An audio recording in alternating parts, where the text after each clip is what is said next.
So welcome everyone. Today we are very fortunate to have three, big name Bay Area sports journalists with us. Closest to me we have King Kaufman, who spent several years at Salon.com and is currently working on Bleacher Report. Just to to his side is Ethan Sherwood Strauss. Yes. Yes, he currently he works on the ESPN TrueHoop blog as well as WarriorsWorld.net, and you've also done some work for Salon in the past. And then on the end there we have Tim Kawakami, who writes for the San Jose Mercury-News. And this is going to be, a bit of a panel discussion here, but we'll hear from each of our speakers for about 10 or 15 minutes, and then we'll have some time at the end for some questions. So, Ethan, if you want to come up to the microphone, please. Thanks. Hi, everybody, and thanks to Tim and King for coming out here. It's just it's fantastic to spend some time in this space with two of my favorite sports writers, and thanks so much to Justin for inviting us out. Well, I think the idea is that we're talking about sports journalism today from a multitude of perspectives, three. And my particular perspective is more of a small time scrapping, trying to knock on the door of the business and trying to really make it in sports journalism. And I love it. I really do. It's fantastic. I've been a fan of it for years. I've been a fan of sports for years, obviously, and a fan of sports writers. And it's been great so far, despite the frustrations it has. And what are the frustrations? Which is my segue to basically some of the things that are interesting to me so far now that I've been writing in public and on ESPN. Well, the irony of sports writing to me is that you talk about this thing that everybody loves, or at least a lot of people love. People love sports, but so much of the feedback you get is negative. It's very emotional. It's very angry. I think that some of that has to do with just creating things in the public space and the nature of the internet and the way people feel comfortable anonymously sniping. I think, to paraphrase Tina Fey, I think she once said that if you're ever feeling too good about yourself, there's this thing called the internet. And I think that rings true. But I do believe that with sports, fans tend to react more vituperatively and on a more emotional level, and I think it's sort of a unique beast. And why is it a unique beast? Why is this so? I think because sports often are this environment where people are living vicariously through the participants. When fans watch their favorite players on TV, they've bought stock, and so they've bought stock in their favorite player getting assessed and him winning and our collective praise of that player. So when you slight that player or that team, or it's a perceived slight, then they take it personally. It's like you insulted them. And it's very interesting to me. It's take a Derrick Rose fan. He's a really popular player on the Chicago Bulls. He's going to win MVP. I've gotten angry emails from fans about this particular player, and I think it's because they feel sort of one with Derrick Rose, even though he's a total stranger. And this, the angry email is when my masculinity gets put in the question. It's usually in a way that's either homophobic or sexist. And I think it's different from actually at the writing at Salon.com, where King once hired me as an intern. I think many of the comments there are it more pertains to intellectual vanity. The commenter wants to prove he's smarter than you on a political issue in the political arena. But in this way, many of the fans of sports, they want to prove that they're tougher than you are, or that you're that you're a little girl. So I find that curious. And I also think that, much like the Salon commenter,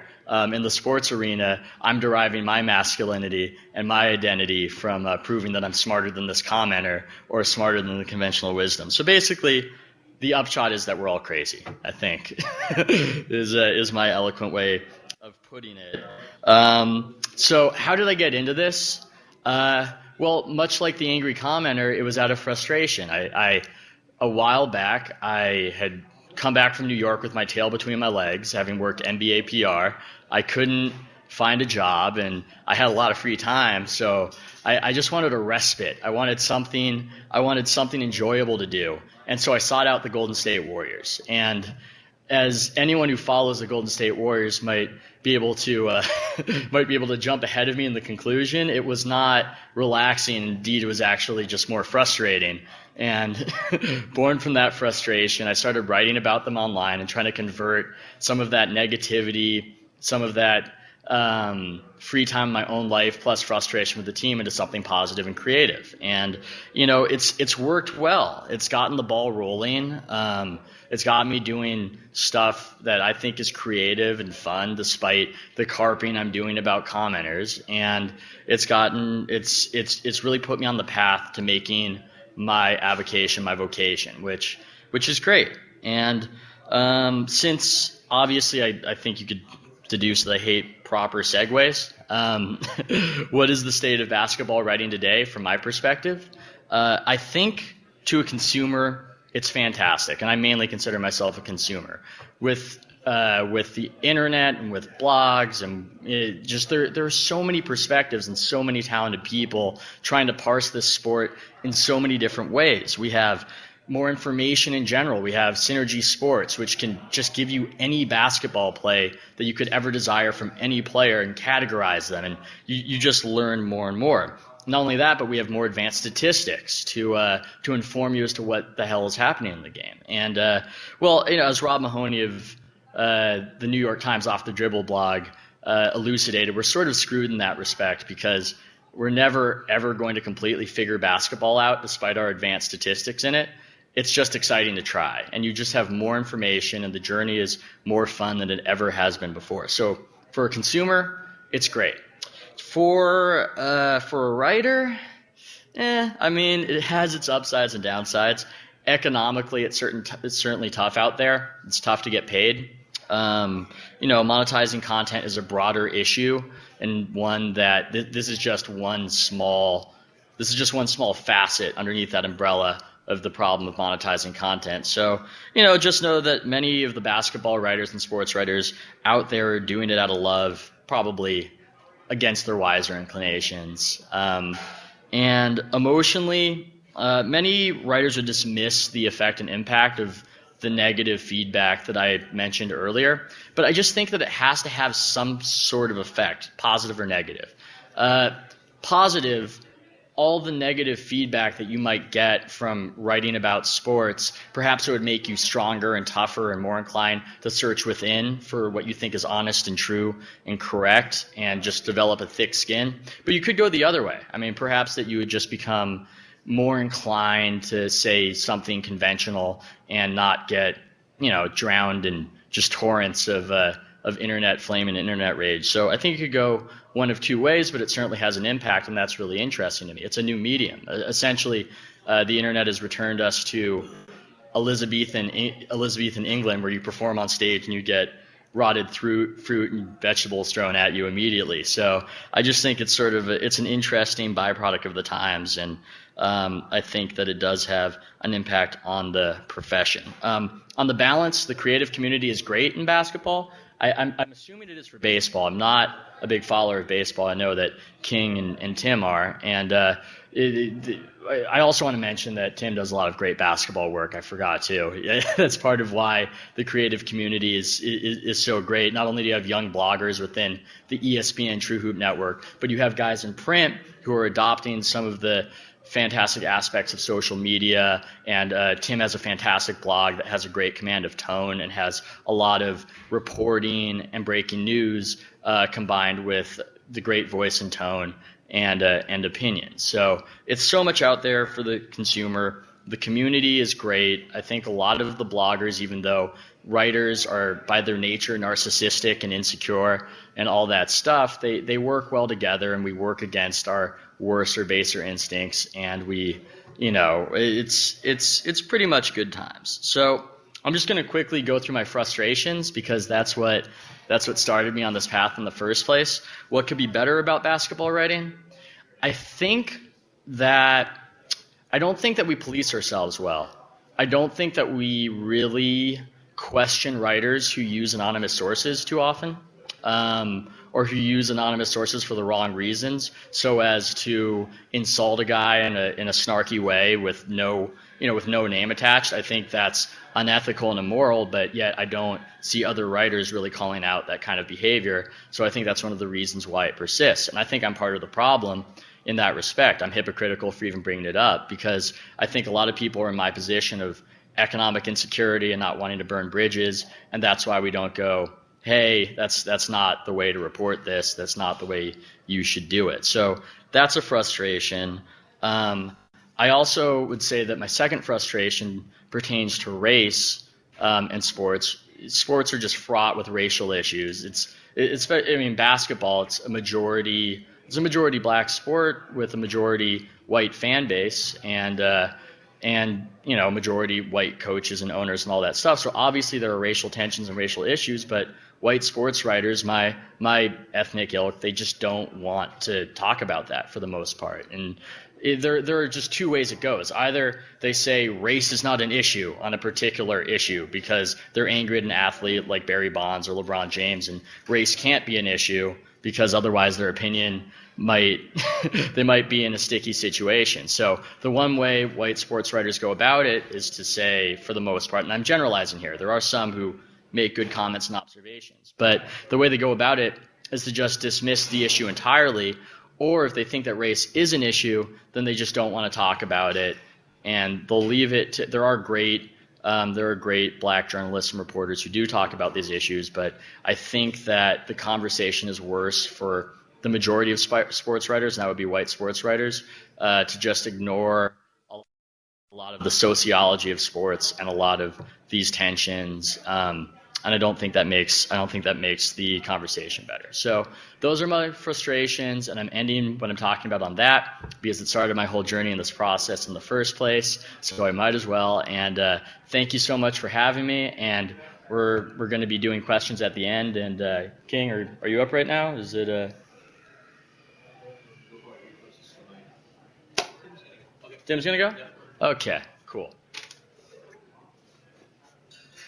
Thank you. I'm Tim Kawakami, Jose Mercury-News. I think I'm representing old journalism in this, and knowing that probably about 2 more years left of old journalism. So if there are any job openings, please let me know.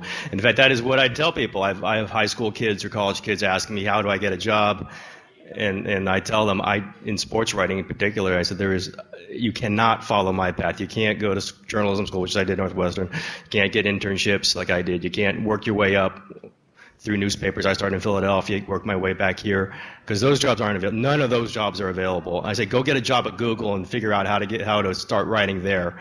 I don't know that they do that at Google, but I don't understand how you would do it, and that's what we're all figuring out. I won't go through the whole spiel because I'm certainly, any questions are probably going to be better than anything I say, but I do find myself, I'm watching the Deadwood right now. I don't know if you guys watched that the HBO show, which I am loving right now on DVD.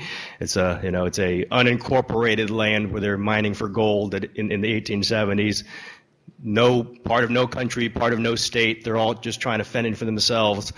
And I do find myself thinking like I'm in Deadwood right now. I'm not sure if I'm the badass whorehouse runner, or I'm the broke bartender, or perhaps I'm one of the whores. I don't know. We're all figuring out. We all have jobs. The ones of us who do. I got a pretty good one, and I don't want to lose it. But I don't know that we're looking for Montana to annex us, or South Dakota to annex us, or the Navajo Nation to annex us, because we're going away. We're not attached to anything that's going to last very much longer. We don't like to admit it, but it's true. What we do, the journalism that we do, is important, and I think people will continue to want to read, whether it's sports or world news or politics. Obviously, there are more people reading us and more people wanting to read us than ever before. They're just not paying for it. And we're hoping the iPad application works out for us. I don't know that that's going to be the savior. We're hoping for a whole lot of things. We don't know. And we're trying to find out how we're going to get attached. And it's not specific to the newspaper. Each person in the newspaper is trying to figure out how we're going to attach. And that's where I come in for here, is I'm just grabbing at anything. I would say up to the year 2007, newspaper journalism was pretty much the same for the last 50 years. And then from 2007 to now, it has changed more than it has ever changed from 1940 to 2007. There's blogging. Now there's Twitter, tweeting, which I'm doing all these things. The appropriate thing for me to say is it conveniently for me, I might have been a decent columnist in my day, I don't know. I'm a much better blogger than I was a columnist. I'm a much better tweeter than I was a blogger. And whatever comes next, I might be better at that too. It just shapes, it fits my thinking. I like fast things. I like quick comments. I like being embedded in a situation, go to the Giants game yesterday and ask about Brandon Belt, the big prospect, is he going to make the team? I like getting that out quick. I like spinning it quick. I like knowing the backstory and putting that out fast, not wandering in the forest, just jumping into something and grabbing onto it, whether it's the Warriors, whether it's the 49ers. When they were hiring their coach, Jim Harbaugh, and he had 5 other offers, I was tweeting that, and it got 2,500 new Twitter followers in 2 days because I was on top of it generally, was not wrong on it generally. People were wanting to know about that. And whatever is next after Twitter, I'm going to be on that too. Whether that keeps me going through my employment history, I don't know. But that's why we're all kind of, I don't know. And when 19-year-olds ask me what are they going to do, I tell them, you tell me what we're going to do, because you're the one who's going to decide it, because I don't know what the jobs are going to be. I'm one of the youngest sports writers, main sports writers in Bay Area newspaper sports writing. That's pretty bad, because I ain't young. We're not building up that next generation. The next generation of sports writers is Ethan, or is maybe not him though. I would be disappointed if it was. It's a lot different. It's Bleacher Report, which is one of my arch enemies, by the way. I don't think King is specifically representative of that. Maybe he is, but that's part of the fun for me too. Bleacher Report has attacked me, and I've attacked them, and we've gone back and forth. And again, I don't know if it's been King or not, but it's okay. I don't mind it, because if I can't stand it, then I shouldn't do it. And if they can't stand it, they shouldn't do it either. And we're both still standing, and that's okay. There's certain things that have gone on that I don't like between various other things. There's certain things that I've done that other people haven't liked. Other old journalism people haven't liked that. I don't mind it. I think that's part of it. I don't mind, Al Davis yelling at me, or people like to laugh about that.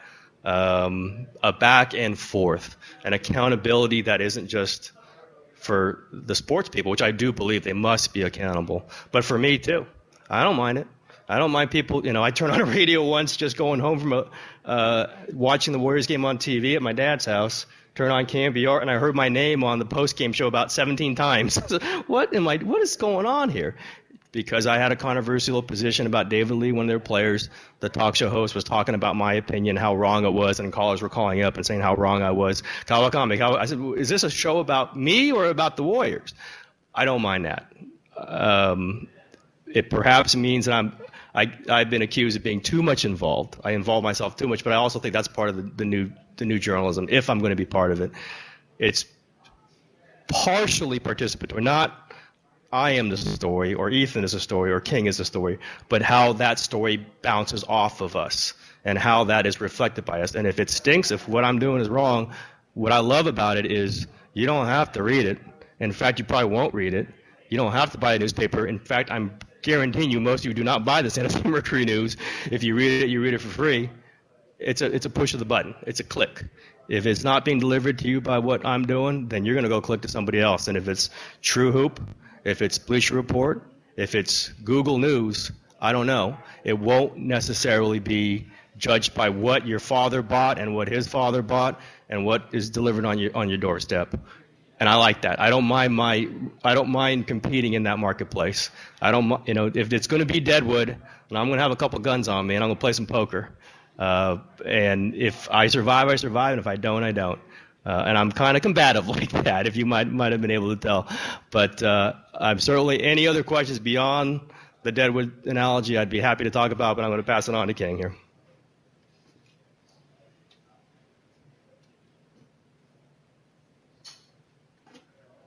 Hi, I'm King Kaufman. My background is similar to Tim. I went to journalism school and started in newspapers. I worked at the old Hearst San Francisco Examiner, which is not the same paper that you see today as the San Francisco Examiner. It was the afternoon paper. And Tim said something interesting a minute ago. He said that newspapers hadn't changed for about 50 years until 2007. And I left the Examiner, I left newspapers at the beginning of 1996. And the reason I left is because someone offered me a job. But the reason I leaped was because the world was clearly changing around us. And the newspaper I worked for, and the entire newspaper industry was not changing with it. And it said it was a huge industrial failure for newspapers to not react until whenever they did, 2007 or 2003 or whenever it was. Yeah, the mic, you have to turn the mic on at the bottom, but he said he couldn't agree with me more. Yeah, he agrees with me. And newspapers just completely failed to react to the internet, except to react with fear and loathing. We ran endless stories at the Examiner about how the internet was nothing but a bunch of pedophiles, and to lock it up from your kids. And we did nothing about this. I mean, our audience was voting with their feet as quickly as they could, as quickly as the technology came online, that this is how we want our information. And at least while I was still there, we were doing nothing about it. I went eventually, after one or two other jobs, I went to Salon.com, where I worked for 14 years until this past January. And I did a lot of things there. If anybody knows my name, it's because I wrote a sports column there for 7 years. And I recently, 2 months ago, took a job at Bleacher Report, which Tim mentioned, sorry. And the person who runs the Bleacher Report Twitter feed, which is not me, likes to go back and forth with Tim. I think that's what he's referring to. A couple other stories too. Okay. Bleacher Report has been an education for me after more than 20 years in this business, and I want to tell you a little bit about why that's been. The epiphany that Bleacher Report has taught me, and working there has been like learning a foreign language. And what it really dawned on me is that journalism is practiced as an art form. I don't think those of us who do it would use those words. We wouldn't say we're artists, but basically the decisions made are mostly aesthetic. We think this is what we should cover because it's our judgment that we should cover these things. The marketplace plays a part. You cover the Giants and not the local pony league because more people are going to read about the Giants. But there's certain things. You cover the waterboard because you have to, because that's your judgment that it's important. What makes a good story, beyond the basics of it can't be plagiarized and that sort of thing, what makes a good story is an aesthetic choice. We know it when we see it. We judge what is a good story. It makes us feel a certain way. And then you make some concessions to the marketplace, like, well, we have to cover the Giants, or it may not be the most important thing in the world that there's a Megan Fox movie coming out, but we're going to run 3 feature stories this week about Megan Fox. That's a marketplace decision. Bleacher Report is the opposite of that. To Bleacher Report, what is a good story is the one that gets the most hits. And at least in the early part of the company, the early history of the company, which has only been live for about 3 years, I think, the quality of it has been secondary. It's essentially a product company.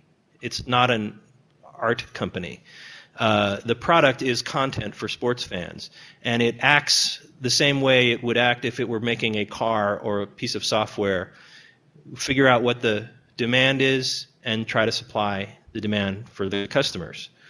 And here's what has been really fascinating to me learning about this, is that a couple of months ago I would have said this is a recipe for disaster. If you approach content that way, you'll do nothing but lowest common denominator crap, and it'll be horrible. And a lot of what Bleacher Report has done has been lowest common denominator crap, and it's been horrible. But what Bleacher Report has learned, and what I've learned, is one of the things the market demands is quality. And Bleacher Report has, in the last 6 months. I'm not exactly sure how long because I've only been there for 2 months, but it's why I was hired, is in this effort to raise the quality of the writing at Bleacher Report. Why are we doing that? Because the market's demanding it. Bleacher Report reached a point where it couldn't make that next level of deal. Whatever companies was saying, we're not going to put our logo next to your logo because you guys are publishing crap.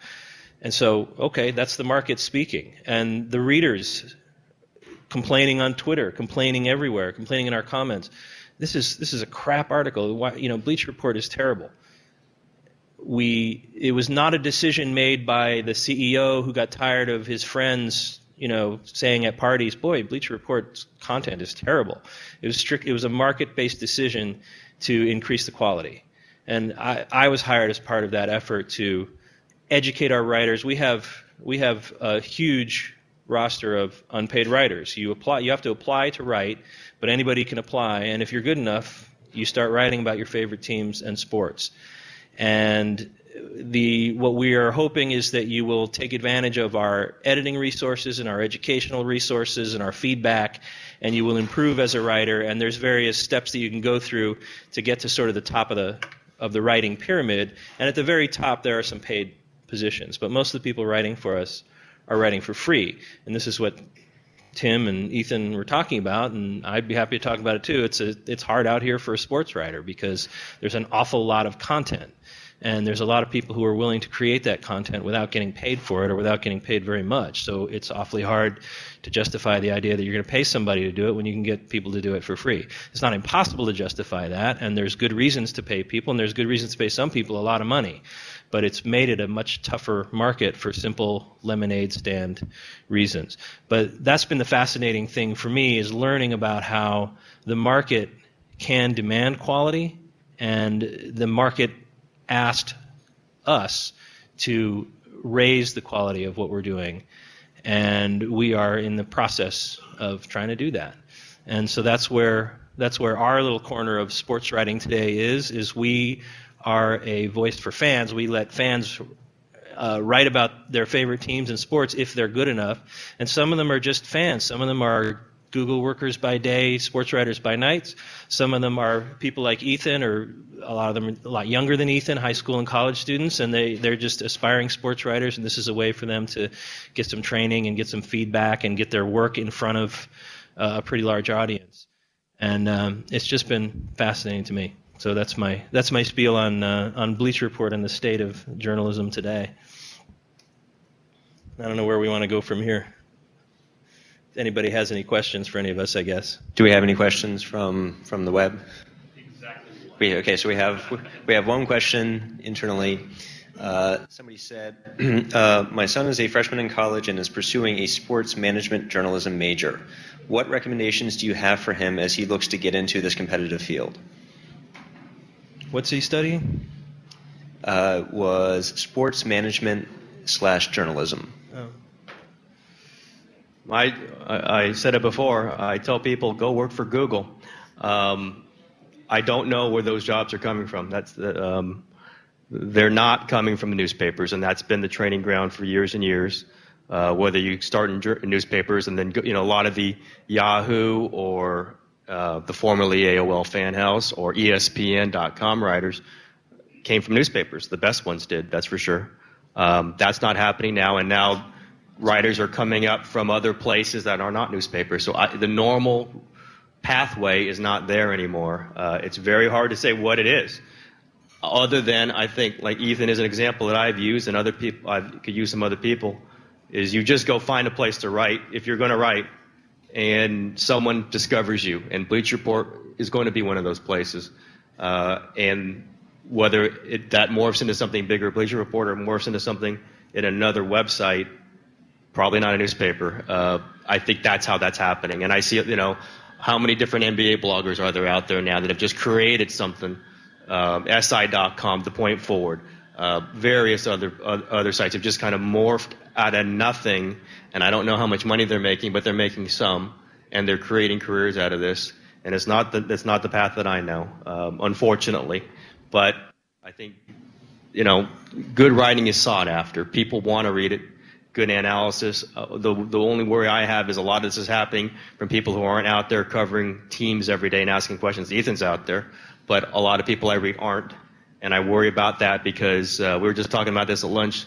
The one thing that I think is very important that might be getting lost is if I write something, I know I'm going to get yelled that is tough on somebody. I know I'm going to get yelled at very soon afterwards by that person, and it has happened a lot. And it affects what I write. That does not affect how I write, or even vice versa. I'm not even sure if I said that correctly.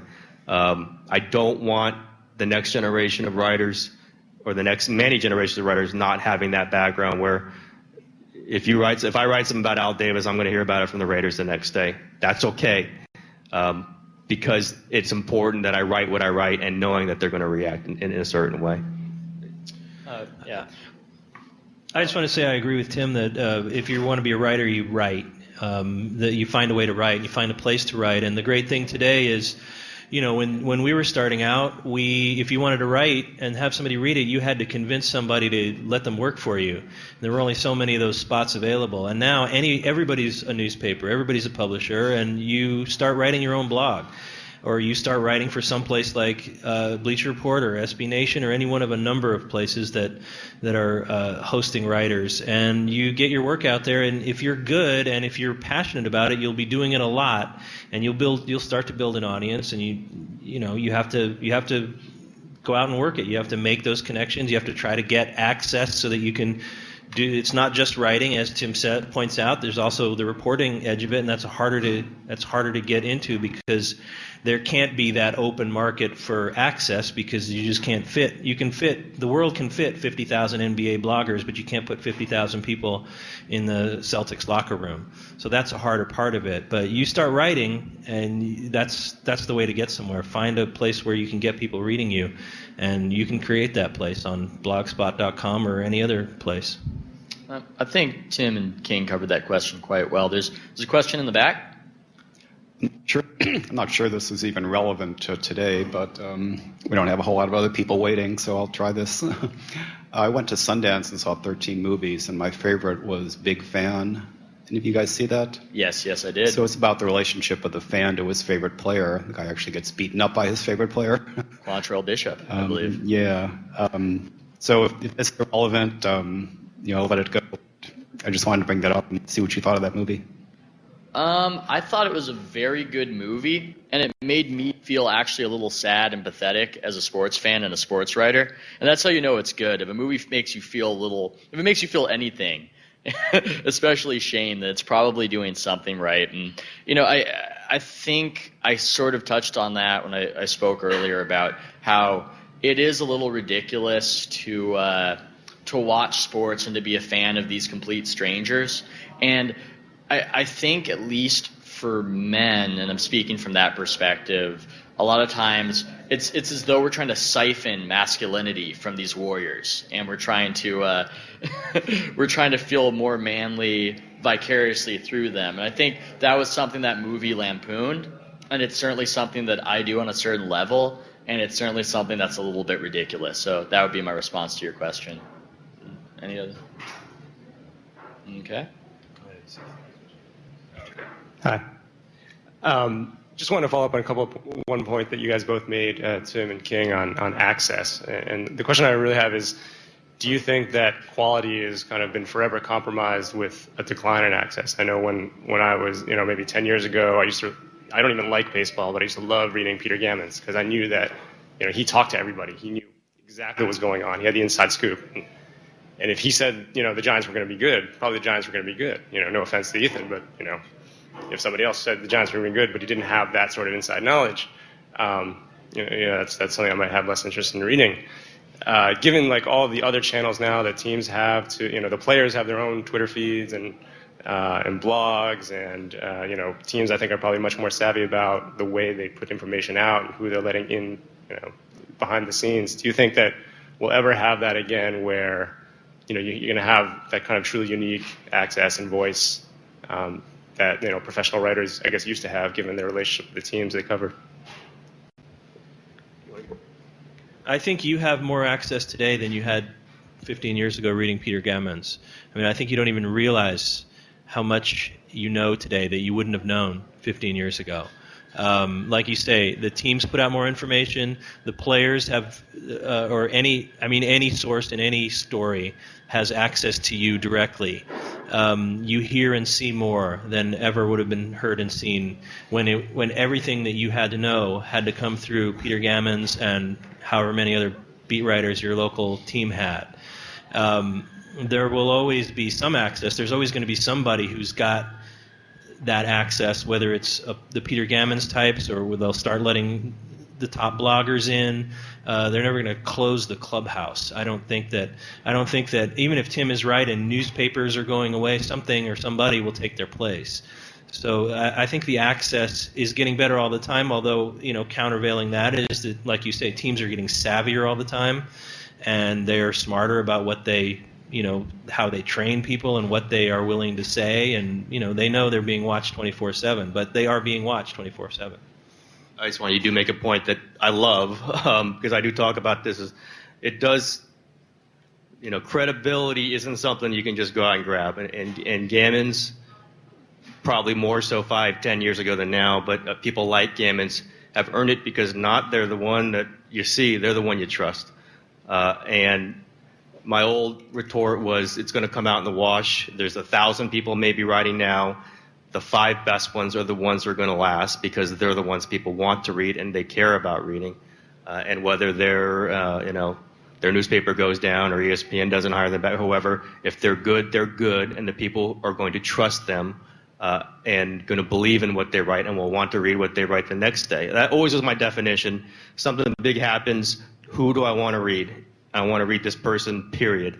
And what you speak to is that sort of sensibility. I think it will come out in the wash. I think people do vote with their fingers now, and the audience is going to be there. But it's going to be the strainer is going to be more immense now because it's instead of 100 people maybe you choose from, like King said, it's 1,000, it's 15,000, it's the Twitter feed, it's MLB.com, it's Fox Network. But Candy Rosenthal writes for Fox, very authoritative. All the writers for ESPN.com, very authoritative. In San Francisco, we may have a few of our own. I'm not going to name them because if I leave people out, I wouldn't want to do that. But it's going to take that sense of I need to read somebody accountable, and I don't necessarily need to read the 5 people the team wants me to read. And I'm not saying the Warriors maybe do this, maybe other teams don't do as much as the Warriors do. But that is always going to be worth something. Websites are paying for people who have this kind of ability, nationally more so than locally, unfortunately for many of us. The money's in the national news. But it's still going to be there because people still want to read it, because you want to read it, because many people are like you. It's taken more time than I would like it to have. I wish there was a more marketplace in the Bay Area. So this is a big place. We don't have that. ESPN's gone into LA, New York, Chicago, Dallas. I mean, they've with varying levels of success. I still think it's going to be needed. I just don't, again, what I don't know, and it's a pressing matter for me, is I don't know who's going to pay us for it. Comcast is now hiring writers and with some amount of credibility and some with great credibility. I am a little leery of that because in the Giants own 20% of them. They have contracts with all the teams. I had my own blow up with them over the Warriors. I'm not, again, I have marginal faith in something like that. It's still possible, and they still need people to trust what they're writing isn't coming strictly from an athlete or a team. And I do think there are out there, and they will continue to be out there. I think the money making, or at least the wealthier sports publications, respect and just crave writers with access, maybe even to a fault in some instances. Although I should take that back, not to a fault, but they crave people with access. That's why Brian Windhorst, he covered the Cavs. He knows everything about LeBron James. He's been following him since I believe middle school, and he was the Cleveland Plain Dealer writer. Well, when ESPN set up a blog to cover the Miami Heat, they brought Brian Windhorst along. Why did they bring him along? I mean, he's a Cavs writer. Well, they brought him along because he has access to everybody in LeBron's camp. So I think that companies do value that, and I also think from the team side, they'll try to restrict access and they'll try to sanitize it for the sake of their PR. But I think they know that even bad publicity is publicity. And if you grant access to writers and you have just more people out there talking about your team, and even if it's negative, there's a value in that. So I think that it will always be around. And I guess to close, I guess what I'd also want to say is that there are more ways to contribute value than just having access. You can be a great writer. You can have an artistic way of conveying your thoughts. You can be very smart about statistical modeling and be able to know something about the outcomes and how good a team is that perhaps the guy who's embedded in the clubhouse doesn't. So there are various ways to provide value, and the best way to get noticed is to be good. Any other questions? So first of all, thank you so much for being here. And I'm going to ask a question which nobody really knows the answer to, but I wanted to get your three perspectives on it anyways, which is the million-dollar question. Up until 2007, the newspaper industry has been very similar for the last 50 years, and it's been going through a lot of extreme changes. From all three of you, how do you predict over the next 20 years, 30 years that journalists will be paid? And what types of new revenue models might we find, if any? Or will it be closer to there's so many people that are creating content that 80, 90% of them are doing it for not enough to get paid a full living's worth, and then there's the 10, 20% that have that access, that have the job at ESPN? Or could it be that maybe a newspaper like the SF Chronicle isn't as much of a way that people make money, but there's personal blogs where the overhead is a lot lower, but it's enough to cover a single person's living? Just wanted to get everybody's thoughts on that. Okay, I guess I'll go first. I can tell you how I personally handle that problem of not knowing where the next paycheck is coming from, or not knowing if it will be sustainable in the future. And for now, that's not having kids or planning to have kids anytime soon, mixed with some naivete and the hopeful belief that since I love this and since it's a passion of mine, and perhaps in my grandiosity I feel like I have something to offer, that eventually I'll be able to make money on it and somehow become a star in the field. So I handle it with narcissism, naivete, hopefulness, and I don't know what's coming around the corner, but I know in the current state, I feel good about what I'm doing, and I'm just hoping and praying, man. And I'm sure Tim and King have some answers. Well, I can say that I don't think newspapers are going to survive. They're not. But I'm more talking the specific, a newspaper that's printed on newsprint and delivered to homes and has advertisements for cars and classified ads for apartments. That's what's going to go. It's not gone yet. It's still paying me, thank God. I think we've seen that the titles mean something. We haven't seen these newspapers fold, or many of them, a few of them, despite the prospect of very little prospect in the future of making the kind of money that these companies want. My dearest hope is, that the titles mean enough that when the transition happens, and again, I mentioned the iPad app, there's various ideas floating around about iTunes, like micropayment structures. I don't know if I believe that's actually going to work or not, but at least there's ideas out there that we should have been thinking about as Kings. We should have been thinking about it since 1995, but we didn't.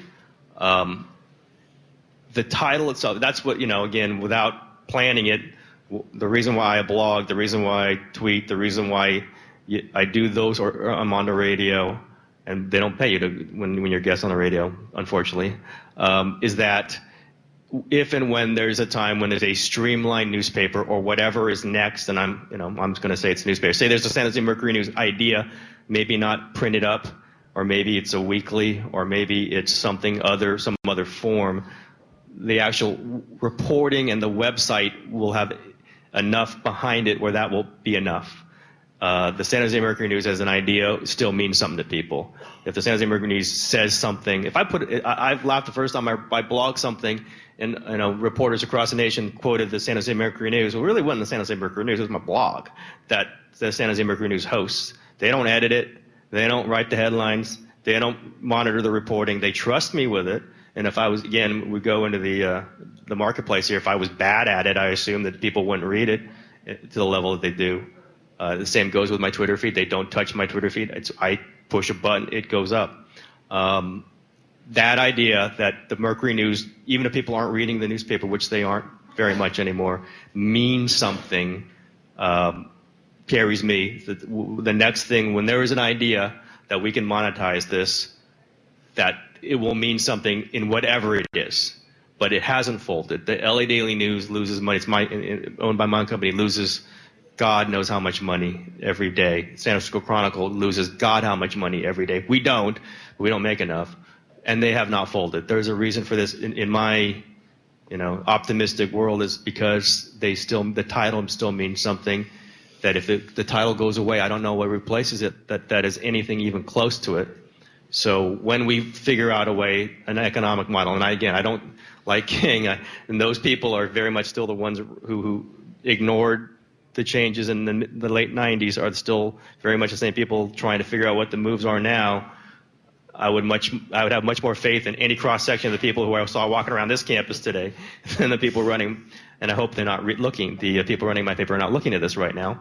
But when there's something there, and the marketplace will find it, I think the titles will still be there. I might not still be there myself, but I think the titles still mean something. Just because the Chronicle should have closed 3 years ago. If you look at the money of it.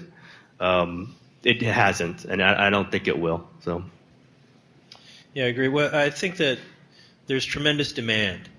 That's not going away. We still have the same demand. I mean, the same societal needs for watchdogs on our institutions, and we need to know what's going on in our town with our government and with corporations, and we want to know who won the ball game. And even in sports, I think the demand is ever growing. And even with at Bleacher Report with this big tent, like, come write for us, and we have a hard time. We're publishing 500, 600, 700 articles a day, and we're having trouble feeding the demand. If we could figure out a way to publish 1,000 articles a day, people would read them. The hard part is finding enough people to write them. The fact that writers have gotten paid for writing for newspapers for the last 100 and whatever years, 200 years, is kind of a historical accident. I mean, people really weren't paying for the writing. Nobody was really buying the paper to read about the water board. What we were really selling was a big giant hunk of paper that had advertising in it, and that's what was subsidizing all this coverage. And that product, that big hunk of paper, has gone away. That doesn't exist anymore. And so what's left is the part that didn't have as much value as that big piece of paper with all the advertisements in it. And so we need to figure out some other way to run the business, some other way to subsidize all the writing and reporting. And we haven't found it yet.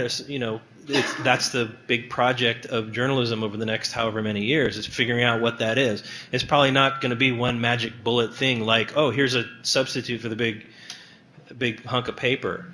There's lots of different ways that are being tried. There's Spot Us, which is voluntary payment to you. It's a website where you pay to fund certain stories. If you're a freelancer, you put up a story idea. I want to do this story, and if I can raise this much money, I'll do it. And people donate. And if you get to that point, then you do the story.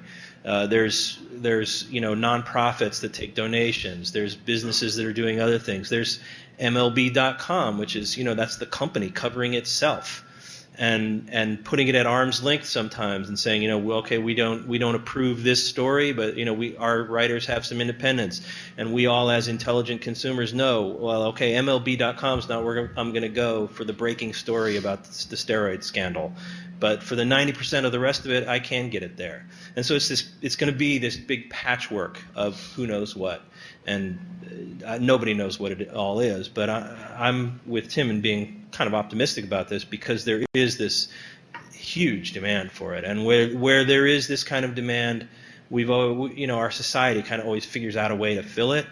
And 200 years ago, compared to us, they were sort of uneducated, ignorant, racist, sexist pig farmers, and they figured out a way to cover their society. We need a return to that, frankly. I need that back. I think we can do it too. It's just taking time. You sort of touched on this, but I was wondering how important it'll be for an aspiring writer to live in a major market. Whereas before, the idea was to work for the New York Times or something, or the LA Times, because these are large market newspapers with, large market sports teams. You could cover the Yankees, the Lakers, or something. And that can still be important because these teams still play in those areas. But if you're an aspiring sports writer or any other kind of writer and you want to be affiliated with a major title, I know, Ethan, you're affiliated with a national, sort of ESPN is like a national title. No one considers it like the Bristol, Connecticut, newspaper or whatever. But if you wanted to be sort of take the next step and become a major national writer, will you have to be based in Los Angeles or New York or Chicago, or could you still be, could you, let's say, come from, I don't know, Minneapolis or something? Would you have to be located in one of those major markets? I'll just jump in quickly. It might not be an exact example, but one, maybe the best, maybe my favorite, and maybe the best sports writer in America right now is Joe Posnanski out of Kansas City. I was going to say the exact same thing. Yeah, Kansas City Star columnist, was writing miraculous stuff out of there. I couldn't believe how good it was out of that paper. And Jason Whitlock was there also at the same time, who's not in Kansas City anymore. He's went to FoxSports.com. That if you have a big vision, if you have a big talent, he would be big, I think, at any time. But because of now the internet's just a press of the button, and if he's the same to me as what the Chronicle is, it probably is even easier for me to read. And he's at SI now, but he was even easier because San Francisco Chronicle's got a paywall that I don't subscribe to. If you are, again, it's my free market vision is that, it's because he writes about big things in a big way, in a way that is compelling to me. Joe Posnanski's in Kansas City, he couldn't be bigger. If he goes to New York, he wouldn't be any bigger than he is right now because he's ridiculously good in Kansas City because he's found what to write. He writes about big things. It just so happens to be based out of Kansas City. Yeah, and I think that it's a really interesting question because I think 20 years ago, Joe would have had to go to New York to get that job at Sports Illustrated, which is his dream job. I think he probably would have had to move to New York, and now he's writing for the Kansas City Star, and then he started his own blog also, and SI came after him, and they're happy to have him living and working in Kansas City, writing for this national magazine, and I think that's much easier to do today. I mean, he travels all over, he goes to wherever the events are, but that's easier to do now than it probably was 20 or 30 years ago. Yeah, I think that's a great question, and it's a complicated one to unwrap. It sort of depends on what your approach is. I think Posnanski, he only wants to be known as a writer. I heard on a recent interview on Jonah Carey's podcast, he was saying that he doesn't like doing the radio stuff, and I think doesn't like doing the TV stuff. But if you do want to expand your brand and be one of those TV or radio guys, it might work out better to be in one of those bigger markets. Jason Whitlock's the counterexample. I think he moved to LA in part because there are more TV opportunities there and Fox can help him extend his brand. But as an aspiring sports writer, as a younger guy, I mean, you can't even be that choosy. You just have to work where people will hear you. And I know Royce Young does great work covering the Oklahoma City Thunder. He lives in Oklahoma City. He started blogging about them, and his work was good enough to give him recognition, and it helps that they're a good team that people pay attention to. But I think that if you're starting out, market is almost ancillary to what you're trying to accomplish. I think for athletes, big market is more important. Is there another question? Yeah, I think the hour's up, so I just want to thank King and Ethan and Tim for coming to talk to us. So, thanks for having us.